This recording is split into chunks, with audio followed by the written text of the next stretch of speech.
પ્રણામ કરો, સાષ્ટાંગ પ્રણામ કરો. ત્યારબાદ પુરુષોએ શિવને દંડવત પ્રણામ કરવા, બહેનોએ દંડવત પ્રણામ નહીં કરવાના. કારણ કે દંડવત પ્રણામ કરવા માટે પુરુષને કહ્યું છે, પુરુષ પ્રધાન. નારીને દંડવત પ્રણામ કરવાનું કહ્યું નથી. બહેનોએ હંમેશા નારી શરીર જેનું હોય છે તેને સાષ્ટાંગ પ્રણામ કરવા. એ સાષ્ટાંગ પ્રણામ કરે તો દંડવત પ્રણામ કરવાનું ફલ પ્રાપ્ત થાય. પુરુષોએ દંડવત કરવા, બહેનોએ દેવને નહીં, મહાદેવને નહીં, સાધુ સંતોને નહીં, કોઈ બ્રાહ્મણને નહીં, સદગુરુને પણ નહીં. બહેનોએ કોઈ દિવસ કોઈને દંડવત પ્રણામ ન કરવા. કારણ કે આપણી સનાતનની પરંપરામાં પુરુષનો જરૂર મહિમા છે. પુરુષ કરતા આપણે નારીને વધારે મહિમા આપ્યો છે. તેથી નારી દંડ મુક્ત છે. તેથી નારીએ દંડવત પ્રણામ નહીં કરવા. તમે શિવાલયમાં પણ જુઓ તો શિવજી તો નીચે બિરાજે, પાર્વતી ઉપર બિરાજે છે. કેટલું સન્માન આપ્યું તમે જુઓ. સનાતન ઋષિ મુનિઓની વિચારધારા તમે જુઓ. નારીનો કેટલો આદર કર્યો આપણે શિવાલયની અંદર. અને આપણા વિદ્વાન બ્રાહ્મણો એમ કહેતા કે જે ઘરની અંદર નારીનો આદર થાય, નારીનું સન્માન થાય, દેવતાઓ ત્યાં રમણ કરે, દેવતાઓ ત્યાં આનંદ કરે છે, રિદ્ધિ સિદ્ધિ સુખ સમૃદ્ધિ બધું જ ત્યાં આવે છે. અને જે ઘરમાં નારીનો અનાદર થાય તે ઘરની અંદરથી દેવતાઓ રુદન કરતા કરતા જતા રહે. એ વાતને આપણે વારંવાર સાંભળી હોય છે. તો ભગવાન શિવજીએ પોતાના શિવાલયમાં પાર્વતીને સુંદર ઊંચું સ્થાન આપ્યું છે. તેથી શિવ પુરુષોને કહે છે કે હે પુરુષ, તારા ઘરની નારીનો આદર કર. હું દેવોનો દેવ મહાદેવ છું, હું શિવ છું, હું નીચે બિરાજુ છું. પાર્વતીને ઊંચું આસન મેં આપ્યું છે. પુરુષને સંદેશ આપે છે શિવજી. ત્યારબાદ નારીને સંદેશ આપે છે પાર્વતી. પાર્વતી એમ કહે કે હે નારી, ભગવાન શિવ શ્રેષ્ઠ છે, મહાન છે. એ નીચે બિરાજે છે અને મને કેટલું સુંદર ઊંચું આસન આપ્યું છે. તેથી હે નારી, તારો પતિ સમજદાર હોય અને જો તને ખૂબ મોટું માન સન્માન આપે, તને ઊંચા આસન ઉપર બેસાડે, તો તારું કર્તવ્ય એ છે કે મારા પતિને મેં આગળ રાખ્યો છે, તું પણ તારા પતિને આગળ રાખજે. જોકે આપણે ગુજરાતી બહેનોની તો આદત હોય જ પતિને આગળ રાખવાની. પછી કઈ રીતે આગળ રાખે છે એ તો રામ જાણે. બાકી તો આગળ રાખવાની પરંપરા તો ખરી આપણી ગુજરાતી બહેનોની. અને તમે જુઓ, આપણે કોઈના ઘરે જઈએ અને પુરુષ ઘરમાં ન હોય ને એકલી બહેન ઘરમાં હોય તો આપણે કહીએ કે બહેન આ કામ છે તમે કરી આપશો? તો બહેન તરત શું જવાબ આપે કે તમારા ભાઈને હું પૂછી લઉં, તમારા ભાઈને પૂછીને તમને જવાબ આપું. બાકી ભાઈને જો હરામ છે આ કાંઈ પૂછતી હોય તો પેલો ભાઈ પૂછ્યા વગર કાંઈ નિર્ણય લઈ શકતો નથી. પણ આપણી બહેનો હંમેશા એવું બોલતી હોય છે કે ભાઈ તમારા ભાઈને એકવાર હું પૂછી લઉં એમ. એકવાર હો, બીજી વાર તો નહીં, એકવાર પૂછી લઉં એમ, પછી તમને આ નાનો જવાબ આપું. ભગવાન શિવજીના શિવાલયમાં શિવનું દર્શન કરવું, ત્યારબાદ શિવાલયની પરિક્રમાનો બહુ જ મહિમા છે. એક સંખ્યામાં પરિક્રમા કરવી. 1 કરો, 3 કરો, 5 કરો, 7 કરો, 9 કરો, 11 કરો, પરિક્રમા જરૂર કરવી. પરંતુ શિવની પરિક્રમા પૂર્ણ થતી નથી. કારણ કે જીવ અપૂર્ણ છે, શિવ પૂર્ણ છે. પૂર્ણાનંદની પરિક્રમા અપૂર્ણ જીવ કેવી રીતે કરી શકે? ન કરી શકે. તો આપણે જલધારીએથી પાછા ફરીએ છીએ. શિવને સ્નાન કરાવેલું જલ એ મુખમાં નથી મૂકવાનું. ભલે કોઈ કહેતો એક મુખમાં મૂકવાનું, પણ નહીં. આંખ અને મસ્તક ઉપર ધારણ કરવાથી ગંગા નદીમાં સ્નાન કરવાનું ફળ મળે છે. શિવજીને સ્નાન કરાવેલું જલ. ફરી પાછા જાઓ ને ફરી પાછા જલધારીથી પાછા ફરો. હવે એમાં પાછો એક નિયમ છે. પાછો જે પરિક્રમા કરવા જતો હોય તેને બહારની બાજુમાં રહેવું, અને જે પરિક્રમા કરીને આવતા હોય તેને અંદરની બાજુમાં રહેવું. શા માટે? કારણ કે જે પરિક્રમા કરીને આવે છે તે યાત્રા કરીને આવે છે, અને આપણે પરિક્રમા કરવા જઈ રહ્યા છીએ તો આપણો ભાવ એવો છે કે આપણે યાત્રા કરવા હજી જઈએ છીએ. તો જાય તેને બહારની બાજુમાં, જે પરિક્રમા કરીને આવતો હોય તેને અંદરની બાજુમાં. આ રીતે શિવની પરિક્રમા કરવી. હવે એક સરસ મજાની વાત, કોઈને શિવજીની પૂર્ણ પરિક્રમા કરવી છે, આખી પરિક્રમા કરવી, તો શું કરવું? પૂરેપૂરી પરિક્રમા શિવની જેમને કરવી હોય એમના માટે ભગવાન શિવને સ્નાન કરાવેલો જલ જલધારીએથી નીચે પડતો હોય ત્યાં એક છંડને બિરાજમાન કર્યો હોય છે, છંડ સ્થાપિત હોય છે. એ બધું શિવજીને સ્નાન કરાવેલો જલ તેના મુખ દ્વારા પી જાય, અને છંડની હદ પૂરી થયા બાદ શંકર ભગવાનની પૂરેપૂરી પરિક્રમા કરી શકાય છે. તેથી શિવાલયમાં છંડ સ્થાપિત કરવો બહુ જરૂરી છે. ન હોય તો સ્થાપિત કરી શકાય. વિદ્વાન બ્રાહ્મણો હોય તેને કહેવાનું ભાઈ વિધિ કરીને અમને સ્થાપિત કરી દો, તો કોઈ શિવજીની પૂરી પરિક્રમા પણ કરી શકે છે.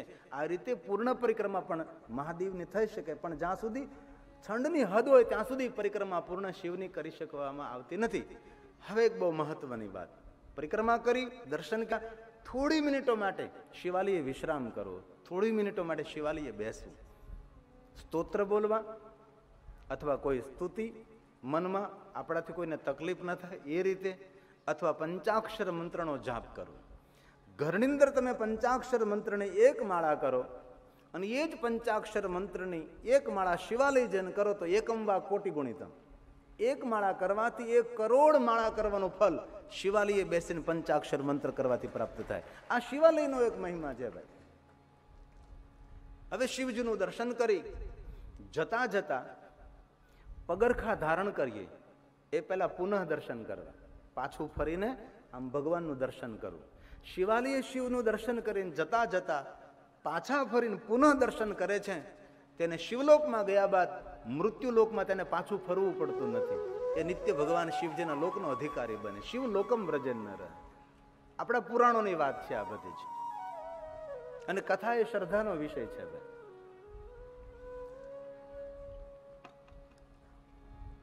હવે એક બહુ સરસ વાત, ઘરમાં કોઈ બાળકનો જન્મ થયો હોય, અપવિત્રતા હોય, અથવા ઘરમાં કોઈ મૃત્યુ થયું છે, તો આપણે શિવાલય જઈને કે દેવાલય જઈને ત્યાં દર્શન ન કરી શકીએ. અને અનેક એવા શિવ ભક્તોના દર્શન મેં કર્યા છે કે જ્યાં સુધી શિવનું દર્શન ન થાય ત્યાં સુધી મુખમાં અન્નનો કણ ન રાખે. આવા અનેક શિવ ભક્તો મેં જોયા. અને કોઈ માણસ એમ કહેતો હોય કે અમારા સંપ્રદાયના ભક્તો વધારે છે, તદ્દન જૂઠી વાત. આ ધરતી પર વધારે કોઈ ભક્તો હોય ને તો શિવજીના ભક્તો છે. અધિકમાં અધિક કોઈ મહાદેવના, કોઈ દેવની, મહાદેવના ભક્તો છે. અધિકમાં અધિક વધારે માણસો શિવના ભક્ત છે.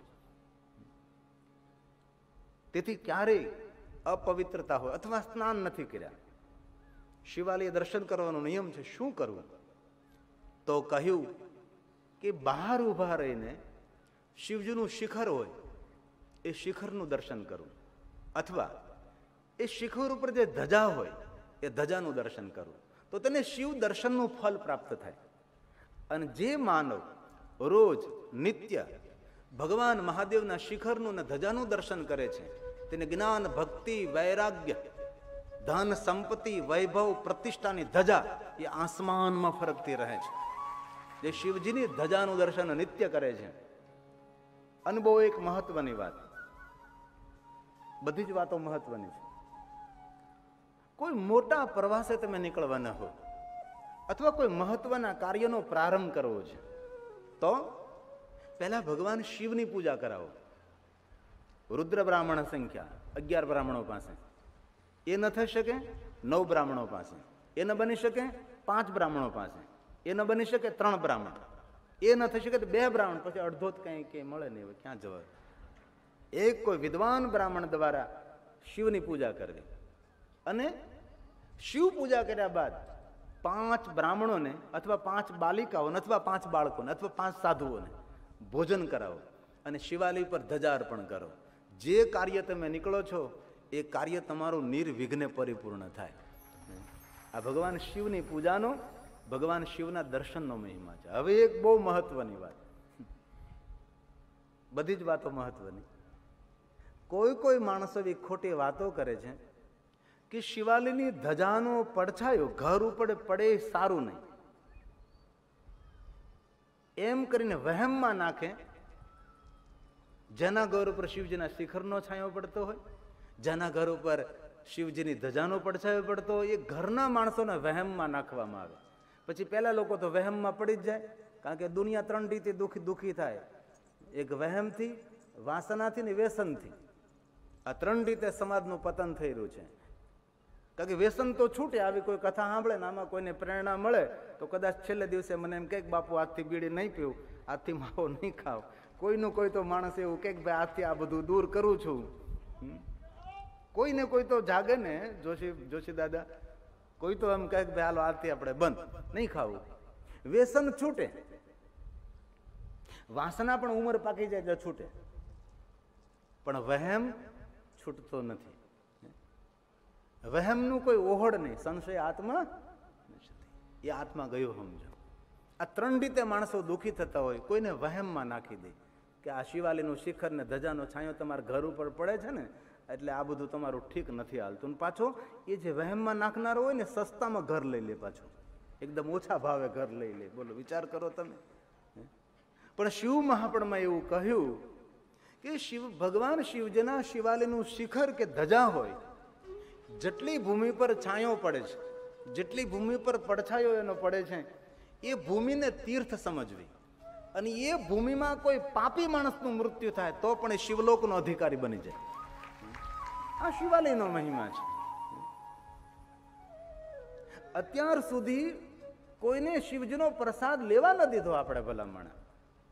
ગ્રાહ્યમ શિવ નૈવેદ્યમ, અગ્રાહ્યમ શિવ નૈવેદ્યમ નહીં. દુનિયાનો કોઈ પણ માણસ મહાદેવનું નૈવેદ્ય ખાવાને, લેવાને, આરોગવાને પૂર્ણ અધિકારી છે. હું બહુ નાનકડો હતો ત્યારે એક શિવાલય ઊભો હતો અને એક કોઈ પટેલના કે કોઈ જ્ઞાતિના, ખબર નહીં, લગભગ પટેલ જ હતા, એ સુખડી ધરવા આવ્યા. એટલે એમ કે મારી ભેંસ હમણાં વિયાણીને 1.25 મહિનો થયો, એટલે હું રુદ્રી ભગવાનને ધરી શિવાલય. એટલે એમને અડધી રુદ્રી એમને પોતાએ ઘરે પ્રસાદ લઈ જવા માટે લીધી. અને પૂજારી એના પર એટલા, હું તમને કહું, ધોમ થયા. આપણે કઈ બોલાય તો નહીં. ખરેખર પૂજારીની મહાનતા એ છે કે રાજી ખુશીથી અડધી રુદ્રી ભગવાન શિવને અર્પણ કર્યા બાદ તેને આપવી જોઈએ અને કહેવું જોઈએ કે આ સૌને પ્રસાદ આપજો.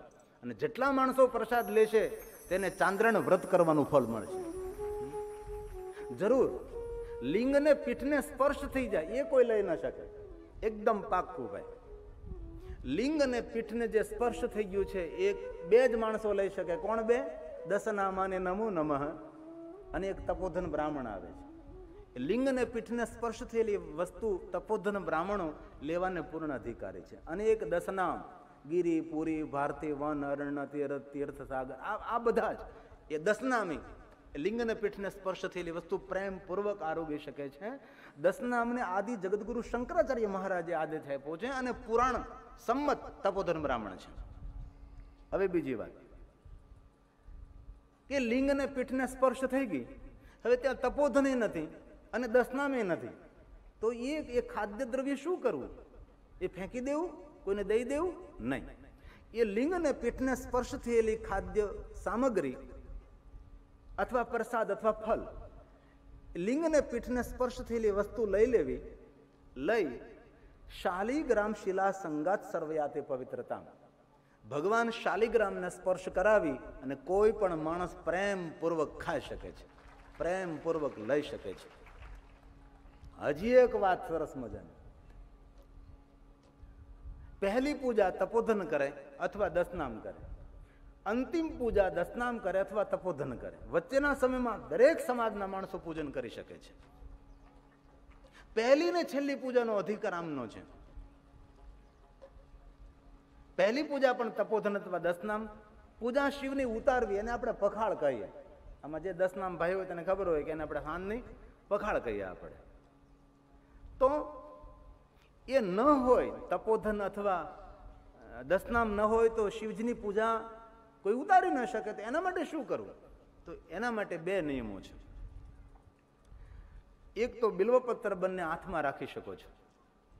બીજો નિયમ, વડલાનું પાન તમે હાથમાં રાખી શકો છો અને પ્રેમપૂર્વક શિવની પૂજા કોઈ પણ માણસ ઉતારી શકે છે. પણ જ્યાં સુધી તપોધન ને દશનામની હાજરી છે ત્યાં સુધી કોઈ માણસ શિવ પૂજા ઉતારી શકતા નથી. એની અનુપસ્થિતિ હોય તો આ બધું આવી રીતે તમે કરી શકો. આ શિવની પૂજાનો મહિમા છે. અને બીજી વાત, ક્યારેક અવસર મળે તો શિવાલયે જઈને દીપ પ્રજ્વલિત કરવું.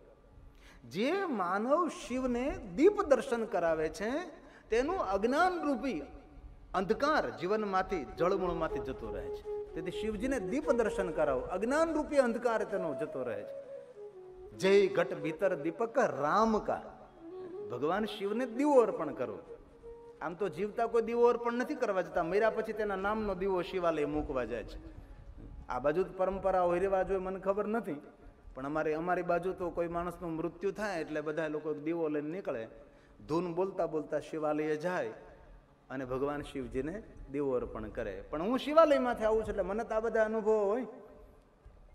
જે જીવતા શિવાલય નથી ગયા તેનો દીવો શિવાલય પોકતો નથી, વચ્ચે ઓલાઈ જાય છે. હવે આપણે મર્યા પછી આપણા નામનો દીવો કોઈ શિવાલયે મૂકવા જાય તેના કરતા એવું ન કરીએ કે શિવાલયના પૂજારીને કહીએ કે આજે અમારા તરફથી દીપમાળા 108 દીવા કરી નાખવા દો.